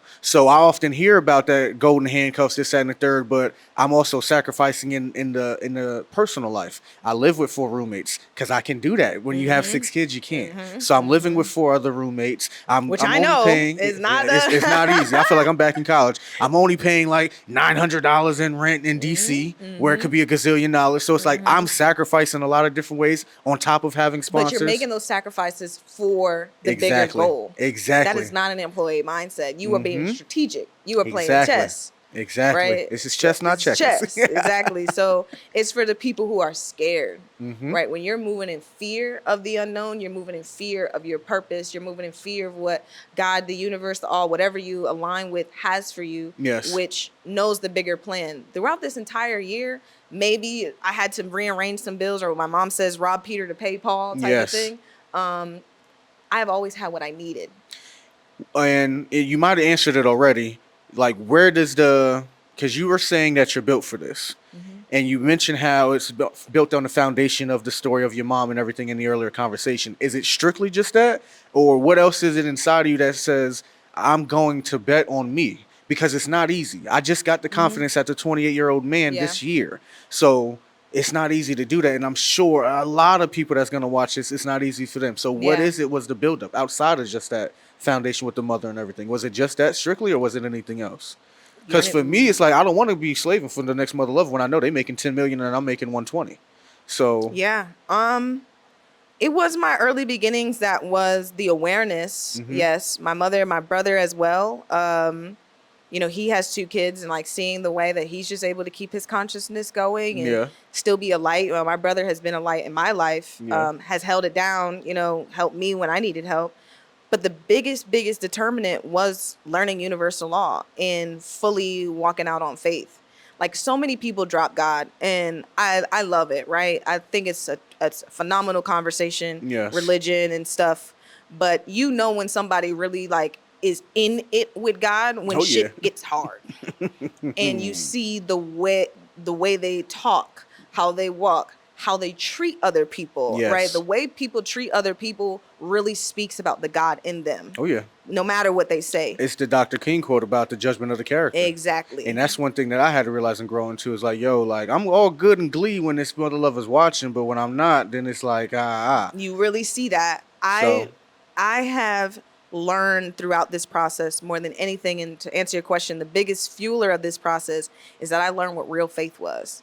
And I learned real faith through the study of universal law, right? That this whole planet is an algorithm. When they tell you in the Matrix that, you know, the world is out of balance and shit like that, that's false information. The world is never out of balance because the universe is perfect and we are exactly where we need to be. Our perceptions of the universe is out of balance, but it in itself is never wrong, never flawed, never failed. And knowing that, when I put my true faith in universal law, which is a system that is not flawed, right? You are not supposed to speed on the road. You're supposed to follow the speed limit, but we don't. The police officers don't. In fact, right? I be speeding like a mother. I need Exactly. to, please forgive some tickets that I got. Please, Jesus. That means our system is flawed, right? Because it means that you can disobey it. Some people get consequences, some people don't. I mean, I'm in the cannabis, and I know some people who have been extremely punished for a small amount. Yes. And then some people got whole dispensaries and shit, and now they selling it legally. Facts. To people. So it's a spectrum in our system. When you're talking about humans and things that humans create, it's going to be dualistic. It's going to have some good, it's going to have some bad, because that's all that we are, is dualistic human beings. So we can only create things that are going to be blessings and lessons and flaws and imperfections. Yes. The universe is perfect, period. No flaws, right? No broken systems. Yeah. You can't speed and not be in trouble, right? So I became extremely karma conscious. Okay. You can't cheat the universe. Definitely. You can cheat on people, but you cannot cheat on the universe. And it seems like, if I'm understanding correctly, it's almost like a sense of, because you are hyper aware of like, hey, what goes around comes around. If I go out and seek to be my own entrepreneur, this, that, and the third, I will then in turn receive the things that other individuals that we are working for. So I like that perception almost, where it's just like, yo, if I can go be this, I think about it, I dream about it, I'm conscious of the thing that comes around and goes around, then in turn, what came to them should come to me. If I'm understanding that correctly. Yes, that's built into the system. Yeah. But if you only move because you're thinking about the reward, then you're out of alignment. You know, and with that goes back to intentionality. Yeah. It's not just because you're in it for the reward. Let's not get that. Let's get that straight. You seem like you are dedicated. You are like dedicated your life to this type of thing. Yeah, I mean, I dedicated my life to being the best version of myself and being selfishly selfless. There you go. I do focus on myself first. Got to though. And you know, it has made me lose some friends. I have great people around me who keep me very conscious, but I have a big ego, right? I have a big ego and I have a big ego, right? Because I can use both sides of my brain. People who have big egos and not aware of the ego are narcissists. And people who have big egos, I mean, they're fully for the people, but they don't have big egos, are pushovers. Yeah. So you have to have a balance of having a strong ego, which only means a strong sense of self. We always look at ego as it's a negative thing. Yeah, negative connotation. Ego is a strong sense of self-identity. Yeah. Meaning you can't easily tell me things and I just go with the wind and do it. Facts. Because I have a strong sense identity. Let's pivot to the Bud Bar. We spoke about how you were up late last night doing this. I'm sorry, I got to be rambling. What happened? I just be rambling. Oh, on no, these. no, I no, love no. these conversations. No, I enjoy it. So I just want to make sure I hit on all these bullet points because I want to show how much you're doing and how much you can be doing in this world. So let's pivot to the Bud Bar. You were up late last night. Girl, talk about how that came about and just the vision for that and the late night grinds. Late night grind. So the Bud Bar is like an actual cigar bar, alcohol bar, hookah bar. You go up to the counter, you make an order, and we make it for you. Okay. But it's like a cannabis tasting experience. So it's with cannabis and herbs. So as the scientist turned CEO, the more particular science that I study is cannabis science. Okay. In more specific to that, I study the pairings between cannabis and herbs together. Okay. So I like to call it like a cannabis cookout. There you Like, go. you know, it's like you're bringing the cousins back together. The way we consume cannabis right now is just one cannabinoid at a time. You're either doing THC or CBD, you know. Then people don't know the difference And for between full transparency, them. I don't smoke, so you're going to have to educate me on a lot. Yeah. I'm going to have a lot of ignorant questions. No, I it's apologize okay. for Please, to ask all interrupt the you, but questions. yeah, just go ahead. People don't know about this industry. They only Yes. know about either getting high or not being high, or having a bad experience from trying it out. Which was mine. Yeah. So it's a lot of stigma. There's been a lot of manipulation around this, especially in the older community with the war on drugs. So I wanted to truly understand the cannabis plant, not from a propaganda perspective, not from just a stoner perspective, because I do slice to smoke, y'all, but from a holistic perspective. And so that's what the Bud Bar, when we first had the idea 3 years ago, we brainstormed. I had two founding partners. Shout out to Kehlani and Daniel. And we brainstormed the business as far as we could think about it. Okay. It wasn't worried about money. We weren't worried about all that. We just wanted to see how far we can stretch our minds and still be within our business model. Yes. And so the Bud Bar was already designed. We thought it was a phenomenal idea because it essentially is like combining different models that are already successful. Okay. So the model of you ordering a drink and you getting a mixed drink from the liquors is already successful. Yeah, so I like it. I love the business model. I'm not gonna lie. Cannabis and herbs together, like an experience. You come up, you can order one of our signature blends, which is like a drink on the menu, or we can make you something custom. That's really an ingenious business model. I'm not gonna lie. That's really smart. That's really smart. Then it mixes the business model of mixing baking soda and cocaine. Okay. Because we're technically diluting our weed with the herbs. We're able to create a new experience. So it's not like you're getting a lesser quality like in that model. You're actually still getting high quality because all of our herbs are organic and it's still, plants. But what we're doing is allowing us to be able to stretch our cannabis a little bit further, which would be the most expensive expense. So for people who did get into the Bud Bar, you're able to have that, I got this thing that people want, but I can give them something else, but it helps me on my bottom line, if y'all know what I mean. So we have that model, but people enjoy smoking. It's a social experience. Unfortunately, with Georgia, the laws are weird. Yes. So the Bud Bar is like private. We don't do a lot of posting about it.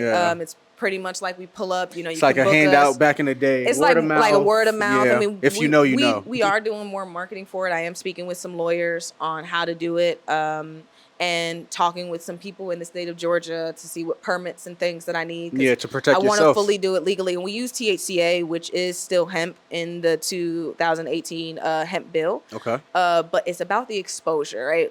We've done Bud Bar about 4 times now. It launched my birthday party, which was June 15th. So brand new, June 15, 2024.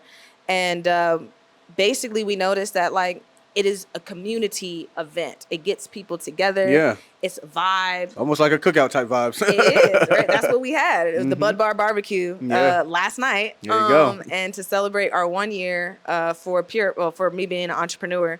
But also it's just a dope experience. Like you're able to try something new.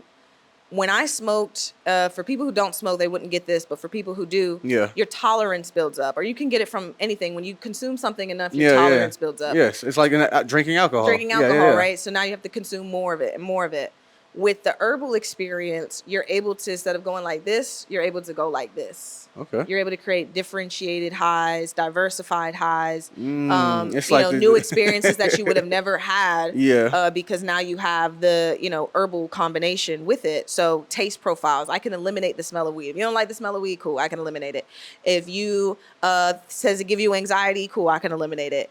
If you say that you want to be something that you want to be awake because you got a lot of things to do, I can get you something that's going to wake up.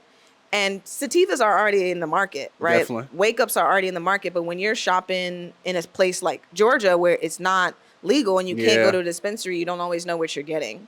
I didn't know it wasn't legal in Georgia either. It's not fully legal now. I didn't know that. Yeah. So when you but it's not fully legal in a lot of places. So I'm able to speak to people of you can get herbs.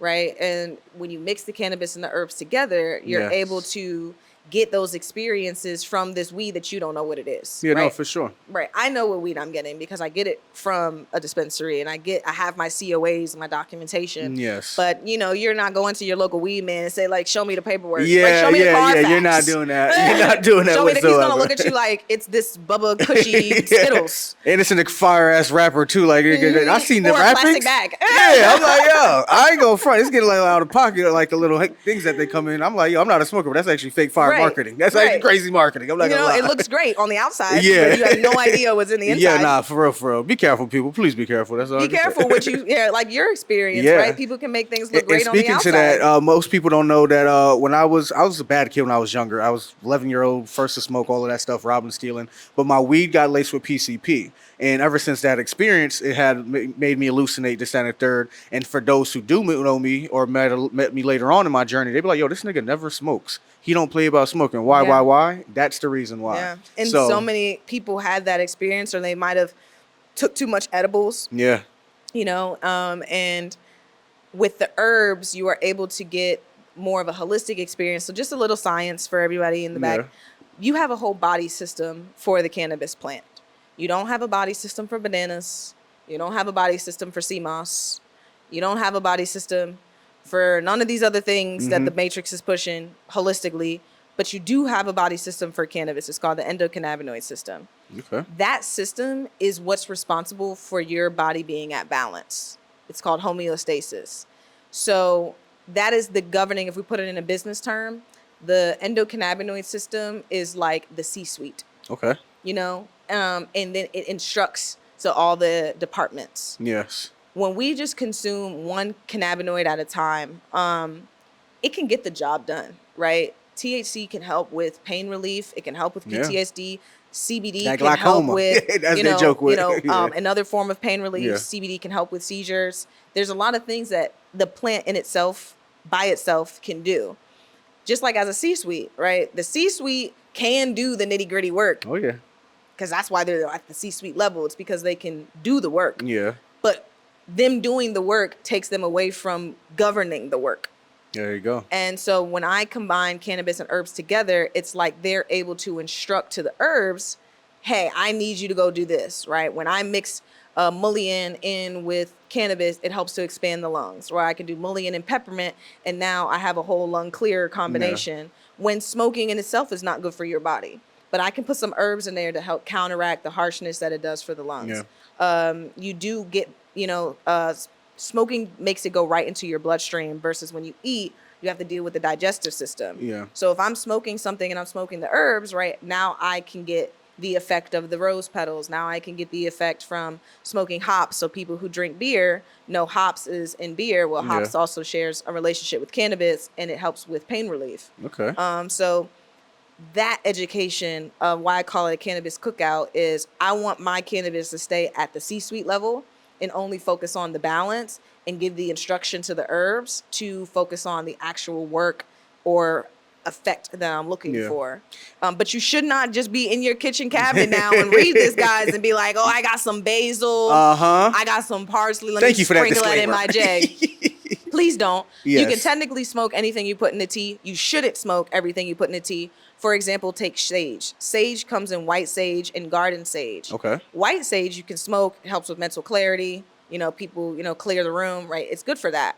If you smoke garden sage, it actually releases a toxic chemical into your lungs and can hurt you over time, right? Because that's combustion reaction when you're lighting things on fire. Yes.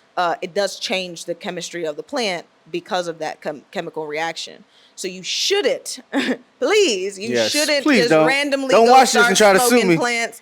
What you need to do is reach out to me and book a Bud Bar experience. There you go. Because everybody at the Bud Bar, we're all holistic healers. Again, I've been studying this herbal pairings for cannabis and herbs for over 5 years.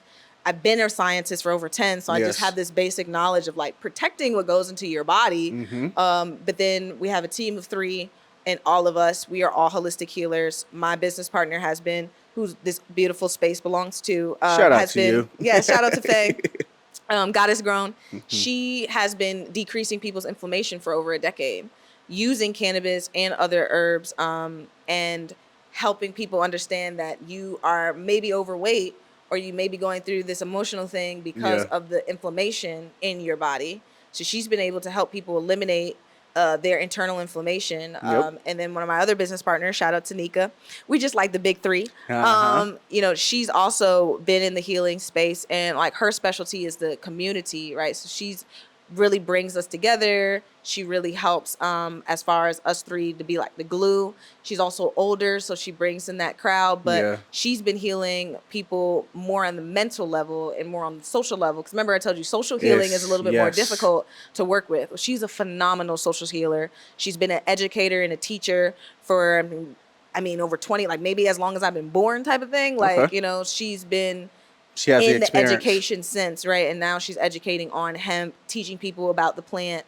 So us 3 as a collective run the Bud Bar experience, and it's literally a party vibe time. We like to say if you're a 420 friend, it's a stoner's paradise. You just get to come up here and you get different highs, different experiences. But if you don't smoke, we have herbal blends, which is like non-cannabis, especially for people who have drug tests. And then if you don't do any smoking to your lungs, you come for a good vibe. There you go. Yeah, just come for a good vibe. Book a bud bar. Reach out to me and figure that out.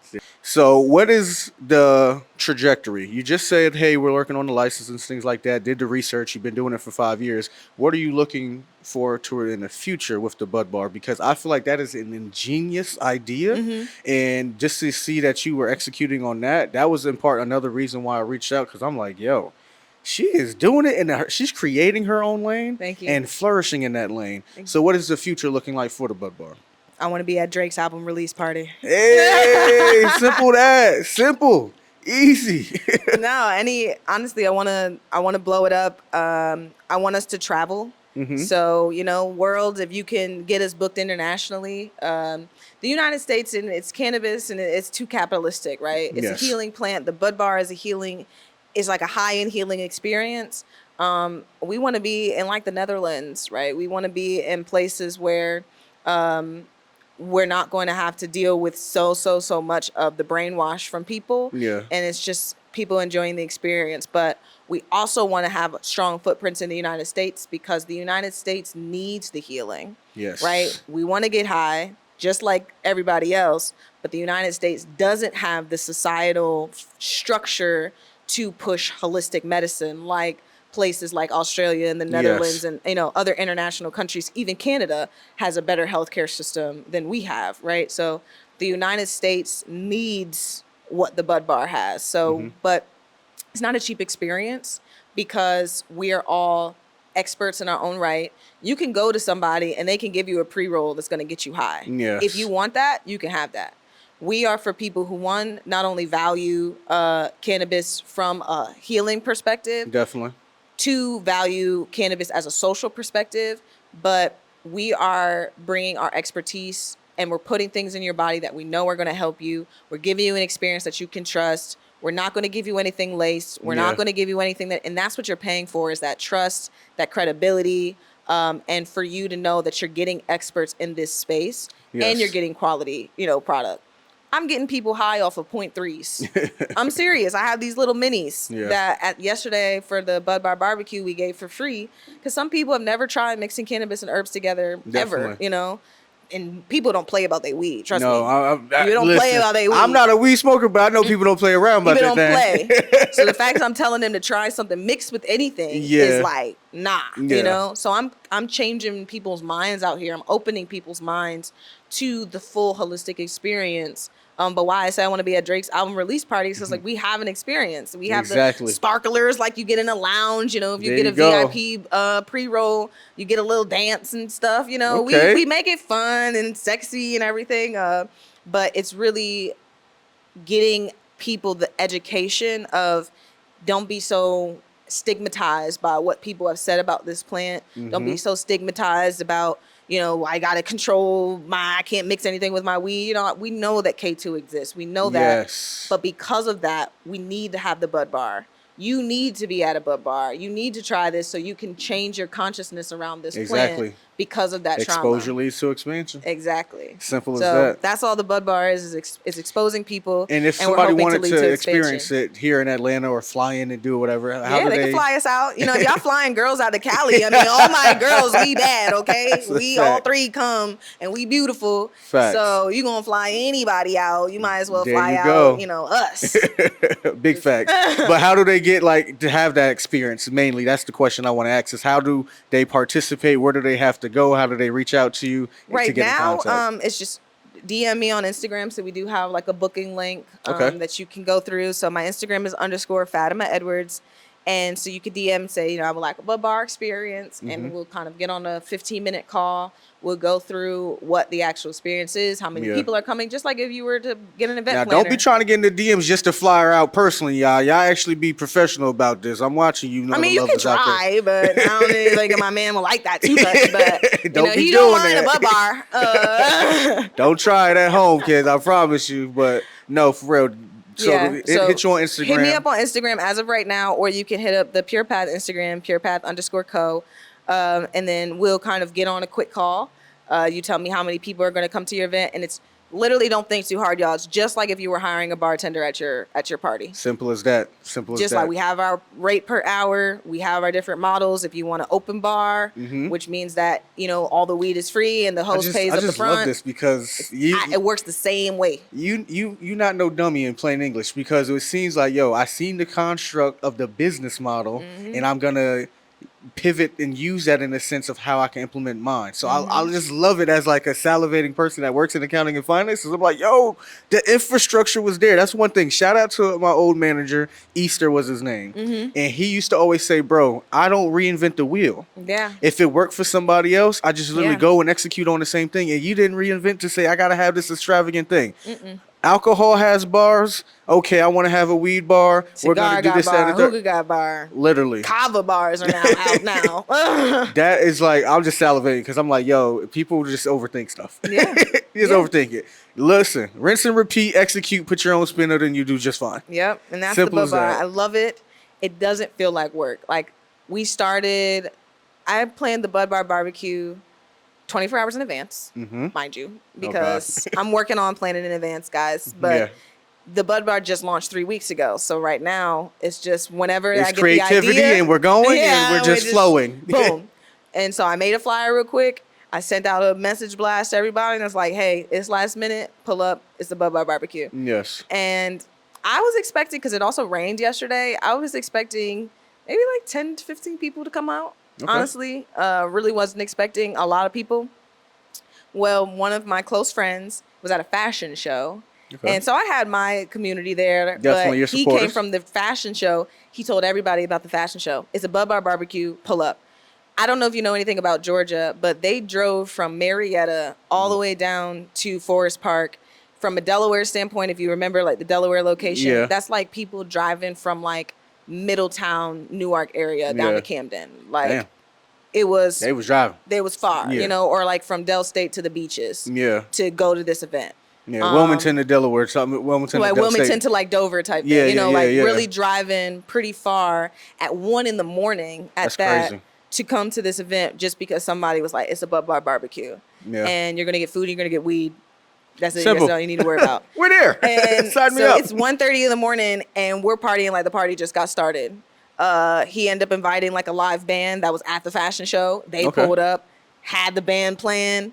I mean, like, I didn't plan none of this. It just happened to be a great 1-year entrepreneur anniversary. Yeah. But it shows that the Bud Bar brings people out. It makes people excited about attending something like that. I mean, when you combine food and weed, no-brainer. It's a no-brainer. But it doesn't feel like work. Definitely. I am still serving. I'm technically now an employee of my own business through the model, because I have an hourly rate and all that other crap, which I never really focused on.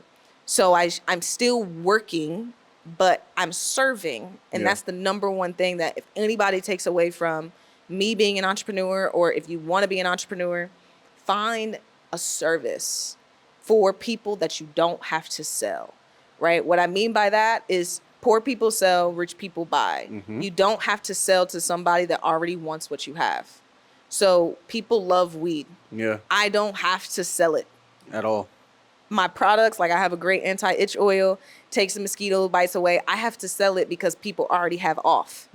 Now, it's a way better solution than off, and it actually works way better than off. But I still have to do a little bit of convincing. I got to have them smell it. I have them do that. If I tell people, yo, I got weed, you're going to get a $5 free pre-roll for you to test out the experience. Pull up. You're there. Yeah. Half of Georgia's right there. Or don't pull up. It's not going to hurt me. Exactly. You're the one missing out on all the vibes. Exactly. But I wanted to get, one of my business partners told me, make people go in debt for you. As an entrepreneur and really stepping into this space fully, people will go into debt for you if they truly want what you have to offer. Yes. Be so valuable or offer something so valuable that people will be willing to go into debt for you. Prime example, Amazon. Simple as that. Yep. How many people that we know over there is like, look, this is my last little 20, but I need this little trinket thing that I want that's worth 10. Yep. I'll survive and do what I have to do because I want it. I want it. They got that buy now button. Be careful of that, people. Don't or come shop at the Bud Bar. Look. That's a fact. Exactly. You spend that money else other places. Hey, spend it somewhere else. Keep it in the Black community, y'all. Exactly. But yes, it's not to be capitalistic, right? Mm-hmm. It's where capitalism meets humanitarianism, meets socialism. Yes. I still very much care about humans as humans. I don't look at humans as commodity numbers on a screen. Yeah. You know, they are people, which is why we created this holistic experience that actually is transformational for the body. We care about the human beings, but the human beings do have the money, yes. right? So we can't, as business owners, be not so focused on acquiring the money, and then our businesses crash and we can't help the people, mm-hmm. which is why I say it's not a cheap experience, right? I have to pay our healers. This is an experience too, and we want to scale it, as you're saying, the launch. We want to scale it to where people can now get our training, yes. and they can start to host their own Bud Bar experiences through our program. Because one, we're going to be training them to be healers, but holistic healing in the United States is not the same income that doctors get. True. So a lot of the healers are struggling, but they have this amazing healing talents. They can literally transform everything, but their businesses are not covered under insurance. You know, the things that we do are not covered under insurance right now. So a lot of the healing that people need come from out of pocket. And people hold on to their money at that point because it's like, oh, I don't know if I really need this healing. I'm going to wait till it gets worse. Exactly. You know? And that's the problem. So if we can combine weed and you can almost smoke your medicine, more people are chasing the high. Yes. And we're giving them the holistic. So they're paying for the high. We're giving them the holistic. It's almost like a free gift, even though it's all in the package, if y'all know the business. Yeah. But essentially, that is what we're focusing on, is creating an experience. But we need to still pay our bills. These healers are literally transformational, right? All three of us are experts in our own right, but we still have to pay our bills. And we want the Bud Bar to be an experience where people recognize the mm-hmm. value in flying out expert healers that are not only going to create a great time, look good, but also truly make sure that your guests leave happy, healthy. People been drinking at every Bud Bar. We don't restrict alcohol. You're not really supposed to mix the two. Yes. But we don't restrict it because they've been at private parties, things like that. Definitely. No one has left drunk. No one has left with fights or being angry. And that's like, man, mixing those two, it seems like it's always goes to after a Bud Bar, and nor has the place ever smelled dank down because the herbs and everything changed the smell. So you'll walk in and it smell minty, fresh, and fruity like you're walking into a hookah lounge, but we're all smoking weed. So we're able to be discreet, but be high, be healthy, but you're getting experts that actually care. And if you don't care about that, then you're just not our customer. No, for sure. And it seems like, again, going back to intentionality, mm-hmm. everything from the business model all the way to the service, all the way to what's being rendered to the individual is a lot of intention put into that. And like you already said, you're not a commodity human. Mm-hmm. You're somebody that I actually care about, and I want you to feel better, and not only just do that in a high, but if the high has to be the placebo for you being healed, then so be it. So be it. And again, going back to just the business model, a lot of people might not catch that, but I'm just like, girl, listen, uber business model right there. Love it, love it, love it. Just got to deal with the legalities, right? So that's why it's a private experience. You're bringing us at Drake's album release party. Ain't nobody going to be worried about no weed there. That's a fact. If there's weed that's already going to be there, then the Bud Bar needs to be there. Exactly. Simple as that. Yeah. I want to pivot to something that we had started the podcast with, which was how I had admired you from afar. And I said, we'll get into that. So we had a conversation, and I'm sure you probably don't even remember it, but it was something that changed my life. You, from my point of view when we were in college, was a brainiac. You was always a person that was A++, like you say, graduated, magna cum laude, all of that stuff, right? Summa. Yeah, Summa. My bad. Apologies. It's okay. And I asked you, as a person who was an individual who always believed that C's get degrees, I was like, yo, like, what's the perks of that? This is a young knucklehead that didn't know shit. I asked you that. And just like a private person was said, it might have been in a library. I don't even remember. But I remember the conversation. It was just like, this is getting me access to things that, like, an individual like yourself, you didn't say it like that, but paraphrasing, it gave me access and opportunity.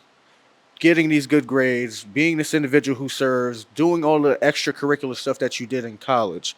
And then when I watched that from, like, transpire into real life, meaning after graduation, I really picked up what you put down, and it started to really sink into this young man what you had said all those years ago, and I really admire that because I was like, yo, I really should have put an emphasis on my grades. I really should have studied a little bit harder. I really should have did all the extracurricular things because, for me, I often say the people that did those things, that's the difference of leaving college and starting off with 80 instead of starting off with 50. And I don't know what you did start off with. Da da da da da. It's up to you if you want to disclose that. But it was for 80, me, so you just in your intuition. Exactly. So, but for myself, who just was barely getting by, the C's got the degrees, I started off with the 56 when I jumped into the real world.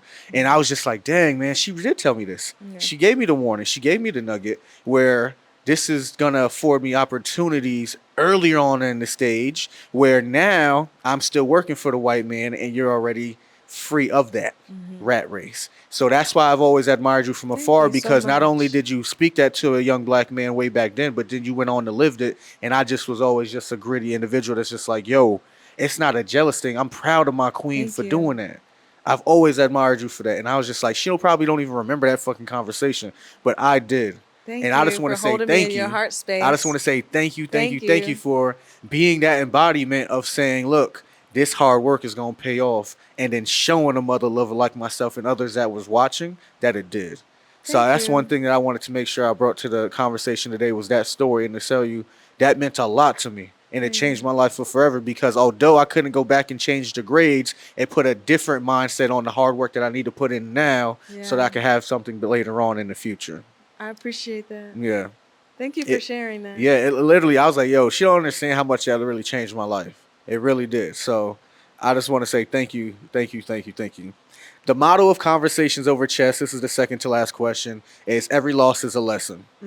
What is one lesson, or what is one loss that you had to take, whether personal, private, whatever it may be, that you learned the lesson from? I'm going to go honest. I used to be thicker.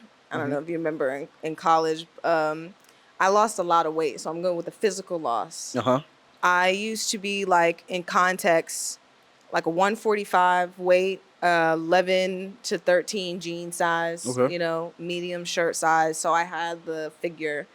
Through stress, my junior year in college, I ended up losing 25 pounds in 3 months. It's crazy. So I went from like 145, and then I dropped almost down to like 120. And I looked like totally different. I learned the lesson of self-love through that process, which a lot of women put a lot of emphasis on their physical. Of course. Because the men, like we were talking, because of us Negroes again. I'm just so it starts with us. But it's just society, right? Everybody likes things that look good. And when I lost that weight, I felt like my beauty went with it. And there were 4 years where I did not value what I looked like.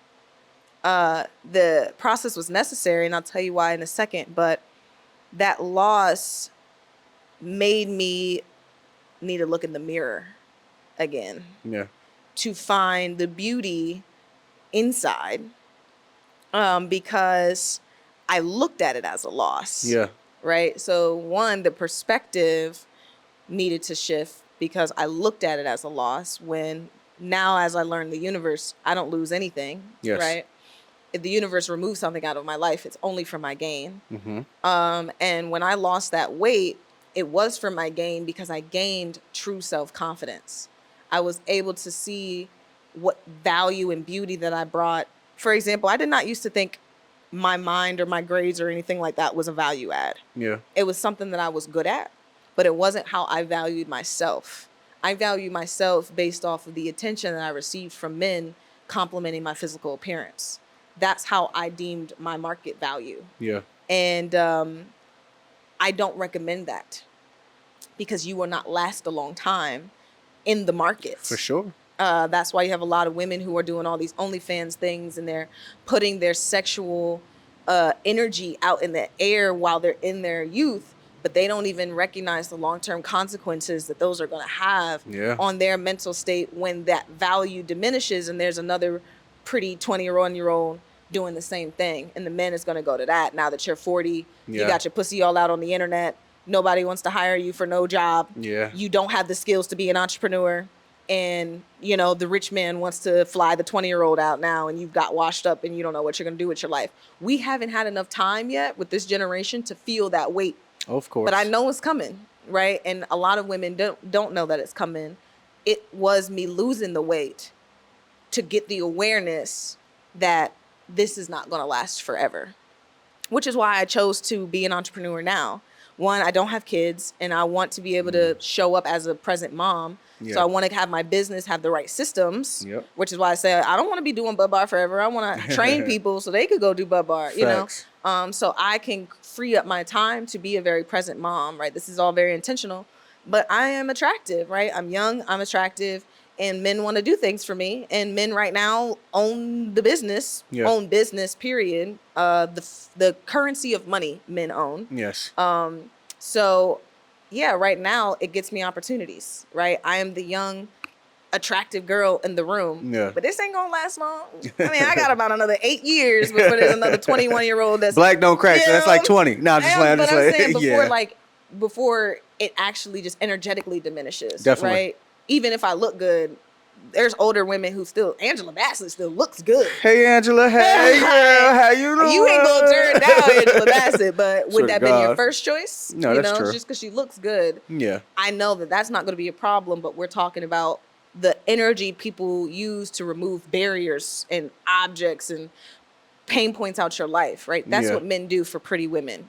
You don't have to mess up your shoes, don't mess up your nails, don't mess up your hair. I will fix everything for you, right? So I, as a strategy, was like, this is the time to be an entrepreneur because this is going to be the time where my sexual marketplace value is the highest. And I will be able to fully, get those opportunities for me. But took me losing the weight to recognize my inner beauty is what actually gravitates the attraction.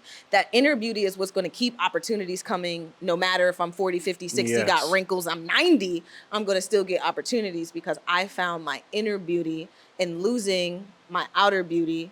I went into like a shell, learned what inner values I have aside from me putting my body first. And now I put my mind first. Now I put my heart first, right? Now I put my faith first. And from there, it allows me to attract the right men that don't just look at me like an object. But of course, men, see that. But I'm not dealing with the same traumatic experiences like a lot of other women are. Definitely, for sure. And I hope that women take heed to that message that you heard because it always starts from within. I keep saying it. Because if you know that you're beautiful from the inside, irregardless of what society says on the outside, you'll walk with confidence. You'll put a different bop in that step. And you'll have the understanding and knowing that irregardless of what man or men says, you'll be all right. Point blank period. Point blank period. We always typically end the conversation by asking 2 questions. Okay. What is your favorite chess piece and why, if you do play chess? And then we also ask that you look into the camera and imagine that the entire world is watching. We got Georgia, we got Mexico, we got Germany, we got Brazil, we got the entire world, aliens. Imagine that the entire world is watching. What advice would you give them to save them some heartache and pain? Okay. My favorite chess piece. Well, I'm learning chess right now. My man's going to be like, see, this is why you needed to know how to play before I got her. Sorry, babe.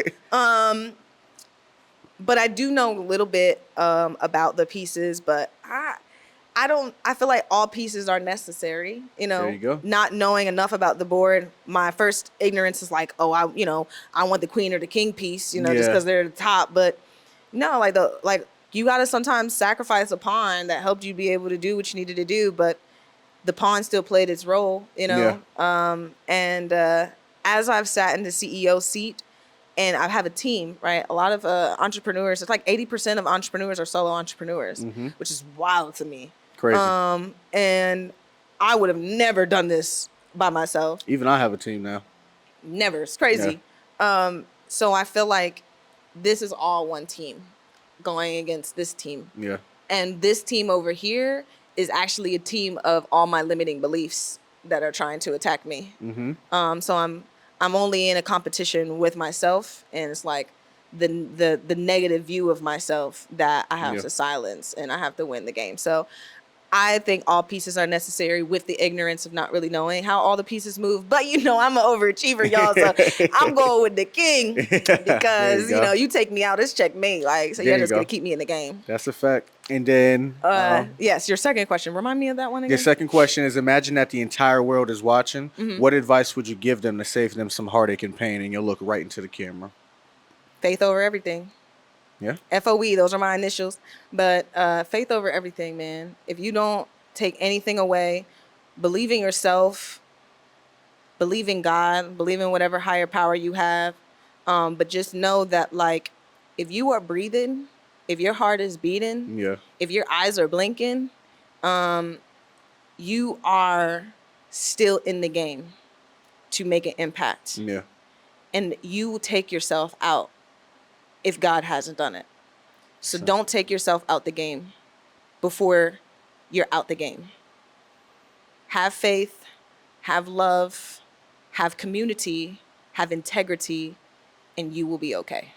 Simple as that. Plug yourself in across all your platforms, all your ventures that you have going on. Most definitely. Follow me on IG, which is _Fatima Edwards. I'm Fatima Edwards on LinkedIn. Follow me there. Shop Pure Path, so purepathcompany.com. We have some of the best natural products. So we have our own body oil, where if you get bit by mosquitoes, or you don't like any type of bug bites, anything like that, or you just have itchy, dry skin, we have the world's best anti-itch oil, literally ever. Repels mosquitoes, stops the itching, stops eczema, stops dandruff in your hair. I'm a scientist. I've been formulating it for over some years. So shop our products. Connect with me. I'm going live more often, and this will be recorded, but come check out my channel. I'm going to be talking more about my journey as an entrepreneur. I will be going live, but this will be over at that point. But just reach out to me about how you can walk into your full authentic self and not be afraid of putting your worldview out there. So again, _Fatima Edwards. That's my personal Instagram. My personal LinkedIn, Fatima Edwards. Connect with me. I am open to talk. I'm willing to share. He asked me a question. Do you have anything that's off limits? Not really. Because if I did it, it's done. And it's a testimony. And I'm here to share my testimony and help you enhance yours. So thank you, Miss, for stopping by Conversations Over Chess. It means a lot. Thank for you. real, for real, Queen. Thank you for all that you do. I often say that I have twin sisters who have twin daughters. And if you are furthering the pursuit of a woman in this world, I appreciate that. Thank you. Because I have a dog in this race. So thank you for all that you do. Thank you. It really means a lot to me, for real. No, thank you. All right? Thank you for having me. See you guys on the next episode of Conversations Over Chess. Peace. Nothing ever comes to a sleeper but a dream. So I'm woke, try and get that money any means. Used to watch mom sweat them clothes to get them clean. Grew up in the slums, ain't shit that I ain't seen. And it's still free, all the guys till they free. Couple niggas crippin' and the others throwing bees. One thing for sure, they gon' all ride for me. Cause we ain't never phased no gang family. Damn, what a blessing, all them all nights had me stressing. Praying to the maker, hoping someone get this message. Throw that yak back just to calm down this aggression. Cause I can't follow the rules, not when I'm the prize possession. Took a couple L's, but we like to call those lessons. Coming from the burg, I was taught to pay attention.